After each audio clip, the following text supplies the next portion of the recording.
Oo. Pang motor nga lang. Kasi pag nagsalubungan na kayo, wala na. Hindi lang maganda amoy dito, no?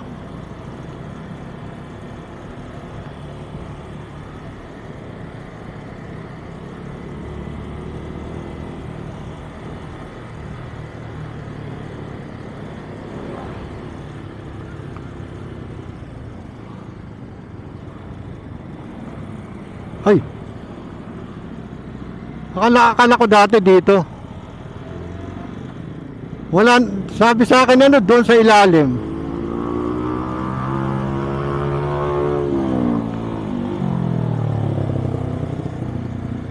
Ang pagkakaintindi ko, akala ko doon sa ilalim.